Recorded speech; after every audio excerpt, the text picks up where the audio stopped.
الحمد لله نحمده ونستعينه ونستغفره ونؤمن به ونتوكل عليه ونعوذ بالله من شرور أنفسنا ومن سيئات أعمالنا من يهده الله فلا مضل له ومن يضلله فلا هادي له ونشهد أن لا إله إلا الله وحده لا شريك له ونشهد أن سيدنا ومولانا محمدا عبده ورسوله أما بعد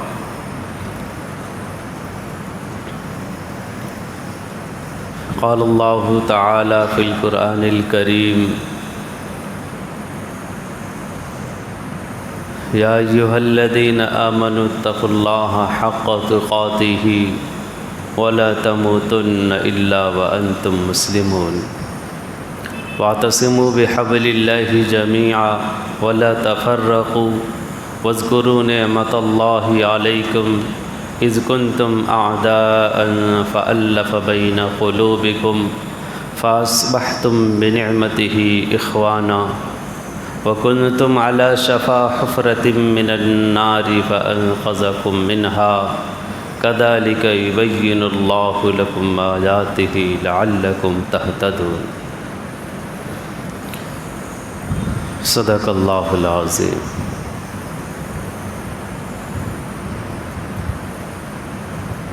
قال النبي صلى الله عليه وسلم المؤمن للمؤمن كالبنيان يشد بعضه بعضا أو كما قال عليه الصلاة والسلام. محترم سامعین کرام، بزرگان محترم،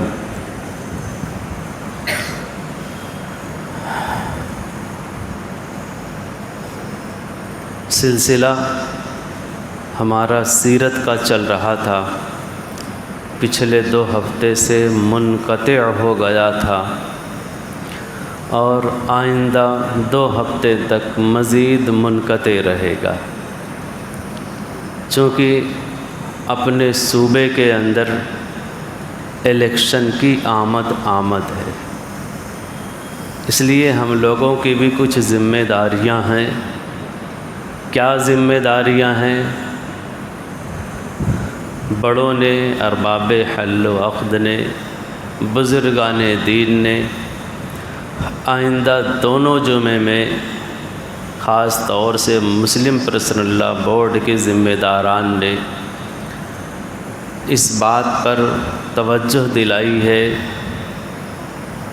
کہ ملک کے تمام مساجد میں، خاص طور سے اپنے صوبے مہاراشٹر میں اور جہاں بھی الیکشن ہے وہاں کے ائمہ سے انہوں نے گزارش کی ہے کہ عوام کو ان کے فرائض یاد دلانے چاہیے.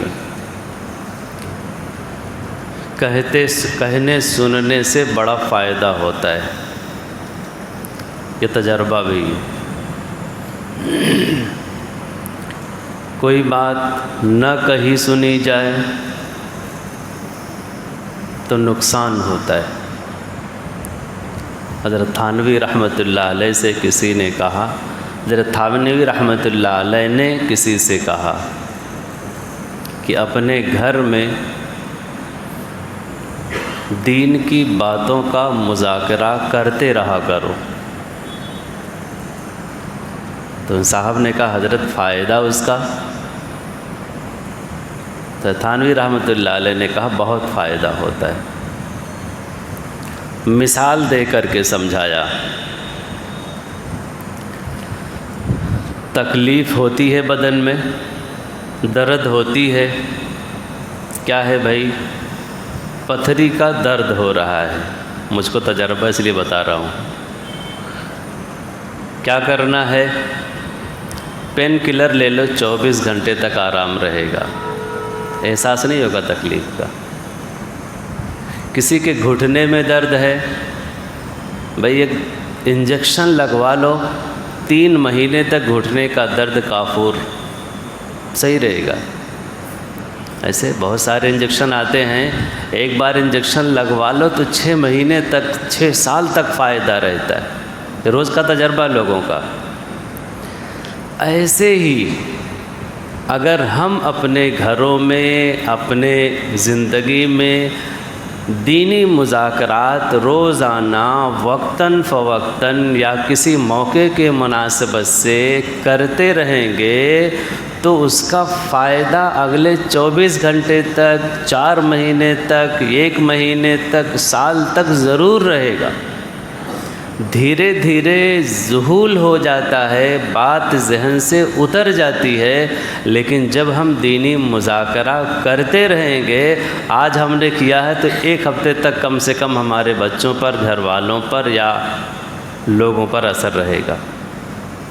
یہ فائدہ ہوتا ہے۔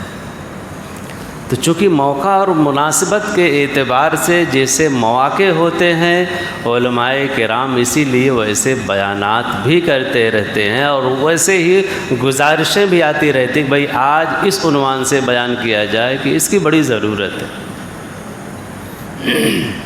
ایسے ہی اس کی اوٹ کی اہمیت اور اوٹ کے فوائد اور نقصانات انشاءاللہ اب 1 ہفتہ اور ملے گا، اگلے ہفتے بیان کیا جائے گا۔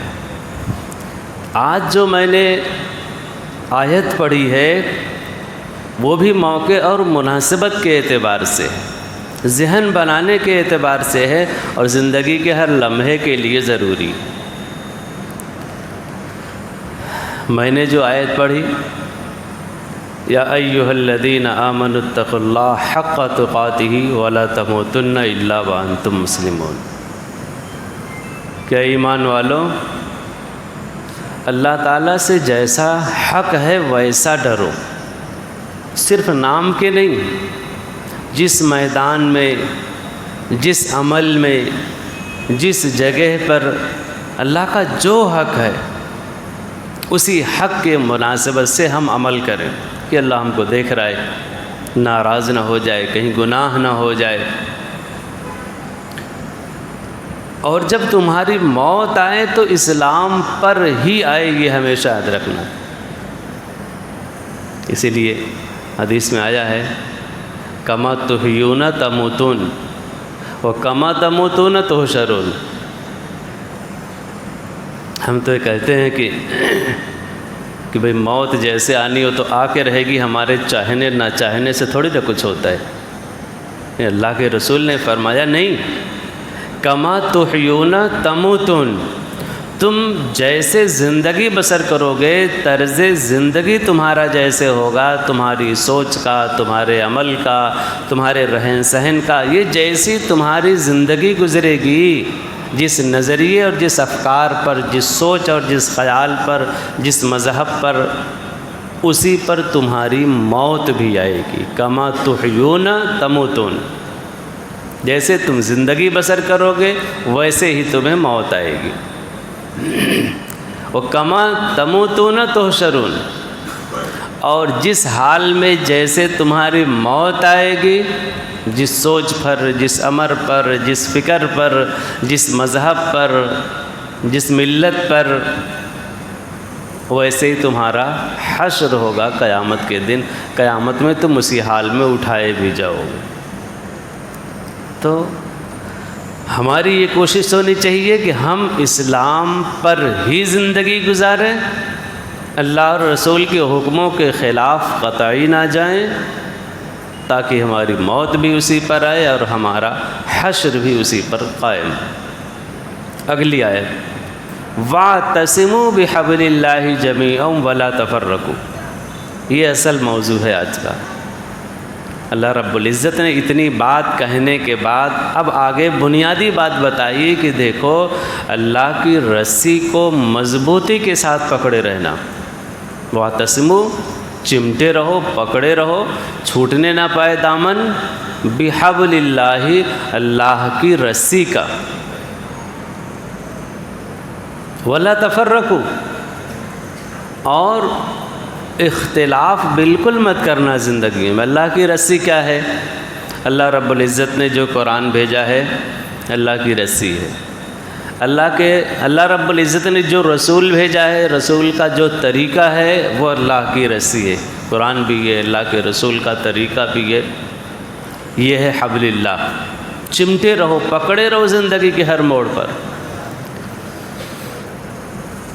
ولا تفرقوا، اور اختلاف بالکل مت کرنا۔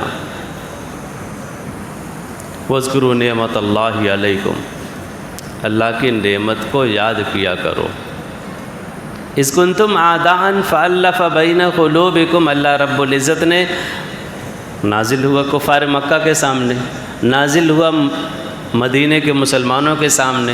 اوس اور خزرج پہلے دو قبیلوں میں بٹے ہوئے تھے، 40 سال تک، اور ایک روایت کے مطابق 100 سال تک دونوں میں جنگ ہوتی رہی۔ ایسا قبیلہ تھا جس کنتم اعداء، پہلے تم کا دشمن تھے ایک دوسرے کے، فالف بین قلوبکم، پھر اللہ رب العزت نے تمہارے اوپر احسان کیا، تمہارے قلوب کے اندر آپس میں محبت ڈال دی، وکنتم اخوانا، اور تم بھائی بھائی بن گئے۔ اللہ رب العزت یاد دلا رہے ہیں۔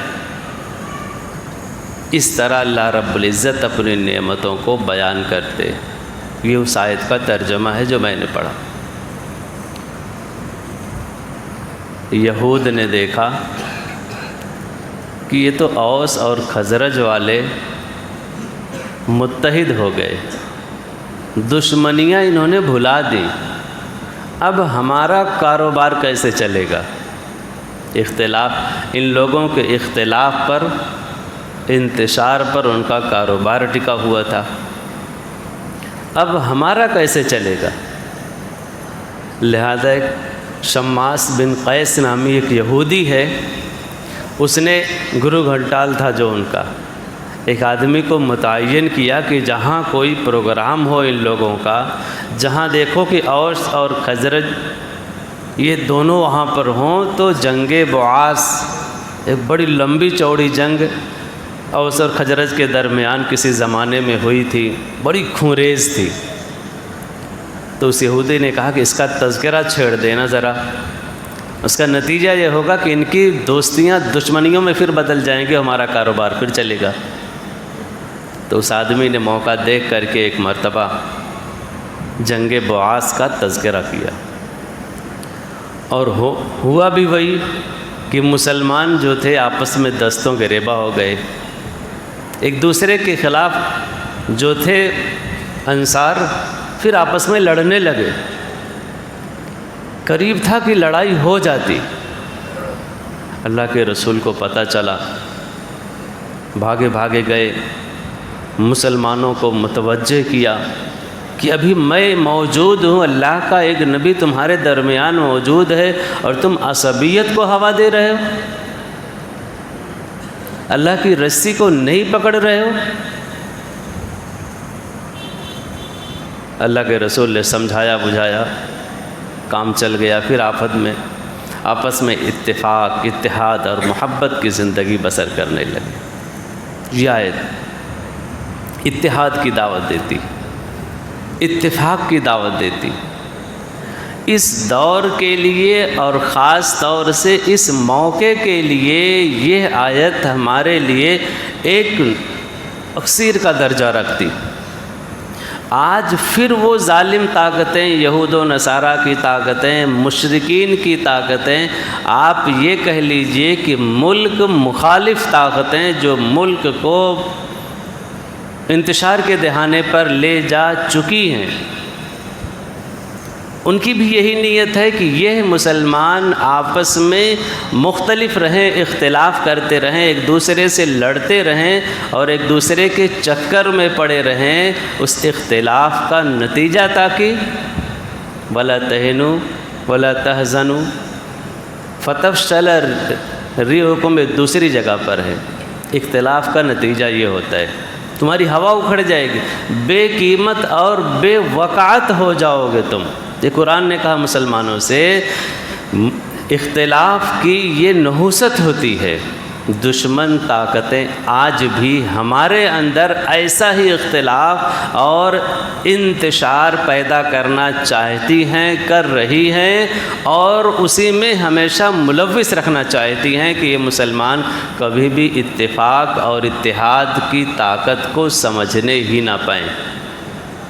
یہ دور ایسا ہے، یہ وقت ایسا ہے کہ اگر ہم نے اس آیت پر مضبوطی کے ساتھ سمجھ کر کے عمل نہیں کیا تو جیسا ہر الیکشن میں ہم نے دیکھتے آیا ہے کہ ہم اکثریت میں ہونے کے باوجود کچھ مقامات پر، خاص طور سے اپنے بھیونڈی میں، ہم جس کو چاہیں بنا دیں، جس کو چاہیں بگاڑ دیں، ہمارا یہ علاقہ ایسا ہے۔ اگر ہم نے اتحاد اور اتفاق اپنی رگوں میں، اپنی صفوں میں، اپنوں میں، اپنے علاقے میں نہیں پیدا کیا تو ہم بھلے اکثریت میں ہوتے ہوئے بھی کچھ نہیں کر پائیں گے، اور ایک غیر دوسرا اختلاف اور انتشار کے نتیجے میں ہم پر کھڑا ہو جائے گا۔ پھر 5 سال ہم امت کے رہنماؤں کو کوستے پھریں گے کہ یہ ہمارے بڑے ہیں، انہوں نے کچھ نہیں کیا، وہ ایسا کر رہے ہیں، ویسا کر رہے ہیں، حالانکہ سارا کھیل ہم نے خود بگاڑا ہے۔ یہ بہت سمجھنے کا، سنبھلنے کا، بہت دور تک سوچ کر، فکر کر کے اپنوں کو بنانے کا اور وقت کے پہیے کو چلانے کا وقت ہے۔ اگر ہم آج آئندہ 12-13 دن جو بچا ہے، اپنوں کو، اپنے معاشرے کو، اپنی ملت کو کسی ایک کہہ لیجئے کہ راستے پر نہیں لا پائے تو پھر بگڑ کر کے رہ جائیں گے۔ ہمارے سامنے تاریخ بہت لمبی، اندلس کی مثال بڑی جلدی زبان پر آتی ہے، آنا بھی چاہیے۔ اندلس میں مسلمان جب گئے، جو آج اسپین ہے غالباً، وہی کلمے کی بنیاد پر گئے، اور زیادہ نہیں تھے، 12-13 ہزار کی فوج تھی، اندلس فتح کرنے چلے گئے۔ قوم کے جیالے تھے، اللہ کی یاد میں سرگرداں رہنے والے تھے، بس ایک مشن ان کے دماغ میں، ذہن میں سوار تھا کہ ہم اللہ کے کلمے کو اللہ کے بندوں تک کیسے پہنچا دیں۔ مشن لے کر کے کھڑے ہوئے، چلے گئے ایک غیر ملک، پرائے ملک میں اللہ کے بندوں تک اللہ کی بات کو پہنچانے کے لیے۔ پہنچایا بھی، امت کو کلمے کی دعوت دی، اور امت دعوت کو قبول کرتی رہی، بڑھتی رہی، پھلتی پھولتی رہی، ملت امت بڑھتی رہی، اور اتنی بڑی کہ پورے ملک پر اسلامی حکومت ہو گئی، اور 1-2 سال نہیں، 700-800 سال تک حکومت رہی۔ معمولی ہوتا ہے 700 سال کا عرصہ۔ اتفاق، اتحاد کب ہوا؟ جب ہم نے قرآن کو سامنے رکھا، جب ہم نے اللہ کی بات کو سامنے رکھا، کلمے کی دعوت کو ہمارے اندر عام کرنا کیا لوگوں نے، تب ہمارے اندر اتحاد، اتفاق بنا۔ اللہ کے رسول کی سنت سے جب ہم چمٹے اور سنت کو ہم نے عام کرنے کا، اپنی زندگیوں میں لانے کا جب ہم نے عزم کیا تو ہمارے اندر اتحاد اور اتفاق تھا۔ جب ہمیں شریعت ہر دل عزیز تھی، جب ہم میں اللہ کے رسول کی سنت ہر دل عزیز تھی، تو وہی قوم پورے ملک پر 700 سال تک حکومت کرتی رہی۔ اس قوم کے اثرات، اسلامی حکومت کے آثار آج بھی کوئی اسپین جا کر کے دیکھے تو آج بھی اسلامی خد و خال وہاں نمایاں ہے۔ کوئی جا کر اپنے ملک کے اندر دیکھیے، تاج محل جیسی عمارت آج تک باقی، لال قلعہ جیسی عمارت، قطب مینار جیسی عمارت، یہاں کے اسلامی عروج کی داستان بیان آج بھی کرتے ہیں، اس سے کہیں زیادہ ہے۔ لیکن اس امت نے جب غلطی کی، اس امت نے جب حد سے زیادہ غلطی کی، اختلاف، انتشار، آپس میں دشمنیاں، ایک دوسرے کو نیچا دکھانا، اپنی بات کو سب سے منوانا، یہ سب کیا تو پورا ملک ہاتھ سے نکل گیا۔ آخری بادشاہ عبداللہ عمر المنصور چھوڑ کر کے جا رہا تھا، پہاڑی راستے سے گزر رہا تھا۔ قصر الحمراء جو وہاں کا کہہ لیجئے کہ لال قلعہ ہے، اپنے یہاں بھی لال قلعہ، وہاں بھی لال قلعہ ہے، قصر الحمراء عربی میں سے کہتے لال قلعہ، دیکھ کر کے رو رہا تھا۔ ایک بوڑھا لاٹھی ٹیکتا ہوا آیا بادشاہ کے سامنے، نہایت جرات کے ساتھ اس نے کہا کہ بادشاہ سلامت، عورتوں کی طرح رو رہے ہو، شرم نہیں آتی تمہیں؟ قصر الحمراء کو دیکھ کر کے رو رہے ہو، شرم نہیں آتی تمہیں؟ میرے چار بیٹے صرف تمہاری انا کے لیے شہید ہو گئے، اگر تم نے انہیں اسلام کو بچانے کے لیے، ملک کو بچانے کے لیے استعمال کیا ہوتا، امت کو تم اختلاف سے بچانے کے لیے اور غیروں سے لڑنے کے لیے، جہاد کے لیے تو نے دعوت دی ہوتی، لڑا ہوتا، تو یہ ملک آج اپنے ہاتھوں میں ہوتا، تمہیں بھاگنا نہ پڑتا، رونا نہ پڑتا۔ لیکن تم نے اسلامی سلطنت کو، تم نے مجاہدین کو اور ہمارے بیٹوں کو، امت کے لال کو اپنے ذاتی مفاد کے لیے استعمال کیا، اپنی سلطنت کو بچانے کے لیے اور مخالفین کو دبانے کے لیے، قتل کرنے کے لیے استعمال کیا۔ اس کا نتیجہ تو آنا ہی تھا، اور نتیجہ آیا، پوری 700 سالہ حکومت، پورا ملک مسلمانوں کے ہاتھوں سے نکل گیا۔ کہنا تو بڑا آسان ہے۔ وہی غلطی جو اسپین کے لوگوں نے کی، اندلس کے لوگوں نے کی تھی، آج ہمارے ہندوستان کے مسلمان بھی دہرا رہے ہیں، بھی یاد رکھیں۔ ایسا نہیں کہ وہ غلطی کی اور ہم اس غلطی سے پاک ہیں۔ ہر محلے میں دیکھیں 10 لیڈر کھڑے ہیں، بھائی ہم ہی تو جیت رہے ہیں، دوسرا سب ہار رہا ہے۔ ہم سے زیادہ امت کی خدمت کرنے والا ہے کون؟ جنہیں نہ نماز کا پتہ، نہ روزے کا پتہ، نہ طبیعت کا پتہ، نہ عبادت کا پتہ، کچھ نہیں پتہ کہ امت چاہتی کیا ہے، ایک اسلامی معاشرہ ہونا کیسے چاہیے، ضرورت مندوں کی ضرورت پوری کرنے کے اسباب کیا ہونے چاہیے۔ ہم اگر لڑکے جیت بھی جائیں، امت ہمیں جتا بھی دے، تو ہمیں جا کر کرنا کیا ہے؟ جنہیں کچھ نہیں پتہ، انگوٹھا ٹیک ہے، ہمارے ملک کا دستور ہے چونکہ، وہ بھی کھڑے ہو جاتے ہیں اور پار ہو جاتے ہیں۔ کمی ان کی نہیں، کمی عوام کی ہے۔ ہم اپنا ایسا لیڈر چنیں جو آئندہ 5 سالوں کے لیے ہماری خدمت کرے۔ اتحاد کی بات، ہم اپنی صفوں کے اندر ایسا انتشار بالکل نہ آنے دیں کہ جو سب چاہی والی زندگی ہو، ایسا ہو جو امت کے حق میں، ہمارے حق میں نہیں، کسی ایک کی ذاتی رائے کے حق میں نہیں، ذاتی مفاد سے اٹھ کر کے ہم اتحاد کو اپنائیں اور سب کے اندر اتحاد کو پھیلائیں، اور کسی ایک مدعے پر، کسی ایک ذات پر، کسی ایک فرد پر ہم اتفاق کو لائیں اور سب متحد ہو کر کے اس کو جتائیں۔ تو انشاءاللہ اگر یہ چیز ہر جگہ ہو جائے تو ہمارے بہت سارے آدمی جو ہماری قوم کے لیے لڑنا چاہیں گے اور لڑ سکیں گے، ہم ایسے افراد کو آگے بھیج سکتے ہیں۔ لیکن اگر ہم نے امت کے زوال سے سبق حاصل نہیں کیا تو پھر ہمارے اوپر بھی زوال آنے میں کوئی دیر نہیں لگے گی۔ اللہ رب العزت اس بات کو سمجھنے کی توفیق عطا فرمائے۔ وآخر الدعوانا